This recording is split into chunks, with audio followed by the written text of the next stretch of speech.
मित्रांनो, सध्या जिकडे तिकडे चर्चेचा विषय आहे तो म्हणजे रील स्टार्स किंवा इन्फ्लुएन्सर्सना अनेक रियालिटी शो मध्ये घेतलं जातं, चित्रपटातनं घेतलं जातं. अर्थात त्यांच्या लोकप्रियतेचा त्या शो वरती किंवा चित्रपटावरती परिणाम होतो का? आणि मध्यंतरी एका मराठी चित्रपटाच्या ट्रेलर मध्ये सुद्धा रील स्टारचा समावेश केलेला होता, तेव्हा त्याच्याबद्दल आपण बोललो होतो. या सगळ्यांची उकल करण्यासाठी आज आपण भेटतोय आणि मी तुमचा मित्र गणेश आचवल तुमचं स्वागत करतो स्वामी कृपा क्रिएशन या युट्यूब चॅनलमध्ये. कारण आज आपण बोलणार आहोत पुन्हा एकदा साडेमाडे 3 या चित्रपटाबद्दल आणि त्या चित्रपटाची समीक्षा आपण करतोय.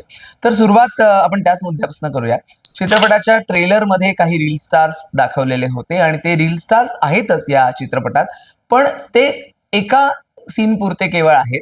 त्याच्यामुळे त्या चित्रपटाच्या कथानकात फारसा फरक पडलाय असं मला तरी वाटत नाही. आता असो, पण चित्रपटाचं कथानक काय आहे त्याच्याबद्दल बोलूया. मुळात हा जो सिक्वल आहे पुन्हा एकदा साडेमाडे 3, तर सिक्वल मध्ये दोन प्रकार आपल्याला सांगता येऊ शकतात की जिथे एक चित्रपट संपतो तिथूनच त्या चित्रपटाची दुसरी कथा म्हणजे दुसरा भाग सुरू होतो, पण तो वेगळा सिक्वल झाला.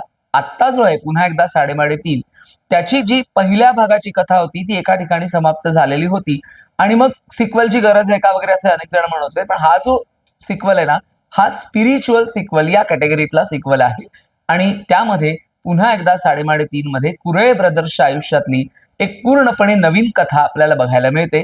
स्पिरिच्युअल सिक्वल या कन्सेप्ट बद्दल आता आपण बोललो आणि भन्नाट केमिस्ट्री आहे.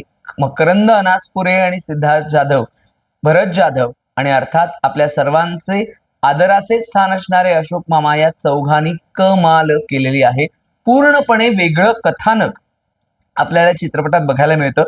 रिंकू राजगुरू कामिनीच्या भूमिकेत आहे आणि अचानकपणे कामिनी दाखल होते या कुरळे ब्रदर्सच्या गॅरेजमध्ये आणि तिचं काहीतरी या कुरळे ब्रदर्सकडे काम असतं. तिची एक वस्तू काहीतरी तिला शोधून द्यायची असते. आता ती वस्तू काय आहे, ती कोणाकडनं शोधायची, त्याचा तिच्या आयुष्यात काय संबंध आहे, या सगळ्यांची उत्तरं तुम्हाला पुन्हा एकदा साडेमाडे 3 मधनं मिळतील.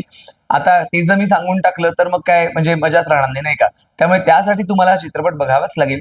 पण मुळात एक उत्तम कथानक असणारा हा चित्रपट आहे आणि दिग्दर्शक अंकुश चौधरी याचा अभिमान वाटतो की त्यांनी अतिशय उत्तम ट्रीटमेंट या चित्रपटाला दिलेली आहे. फॅमिली एंटरटेनमेंट असं या चित्रपटाचं वर्णन करण्यात येईल. सगळ्या जणांनी मिळून या चित्रपटाला प्रतिसाद द्यायला हवा. चित्रपट बघायला जायला काहीच हरकत नाहीये. कारण सध्या बघा ना, कॉमेडी हा जो प्रकार आहे ना, त्यात सुद्धा डबल मिनिंगचे जोक्स किंवा अश्लीलता ही दिसते, पण या चित्रपटात ती कुठेही दिसत नाही.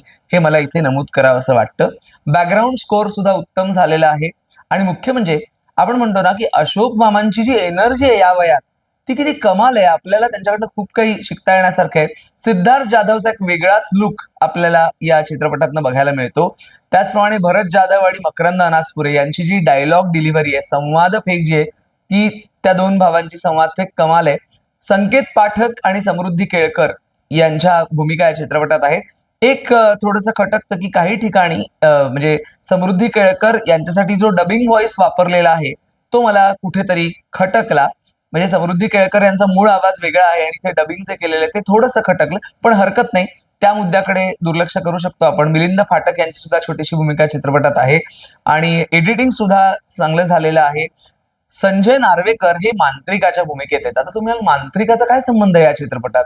अहो, तोच तर खरा सस्पेन्स आहे ना की या चित्रपटात मांत्रिक का आला आणि मग तिर्री तिर्री तिर्री करत जे काही त्याचे मंत्र आहेत किंवा मग काय घडतं, म्हणजे मांत्रिकाच्या गुहेमध्ये काय घडतं, काय हॉरर आहे का हा चित्रपट, सस्पेन्स आहे का, सस्पेन्स थ्रिलर आहे का, असे अनेक प्रश्न आपल्याला पडतील. आणि चित्रपटाचा जो ट्रेलर आहे त्याच्यातनं सुद्धा आपल्याला तो मांत्रिक दृष्टीस पडतो.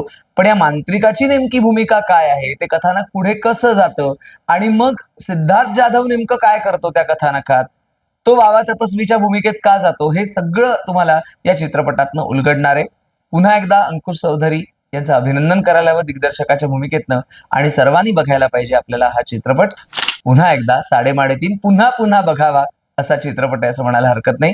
विनोदाचा दर्जा उत्तम ठेवलेला आहे आणि रिंकू राजगुरू हिची एक वेगळी व्यक्तिरेखा आपल्याला बघायला मिळते. म्हणजे बघा ना, रिंकू राजगुरू हिचा आशा हा चित्रपट हा सुद्धा तुम्ही बघितला असेल. सैराट नंतर तिच्याकडनं आपल्या अपेक्षा वाढल्या होत्या आणि खरोखरच तिने वेगवेगळ्या व्यक्तिरेखांना न्याय दिलाय. आशा चित्रपटात तिची खूप वेगळी भूमिका आहे, इथे कामिनीची खूप वेगळी भूमिका आहे. तेव्हा नक्की बघा हा चित्रपट.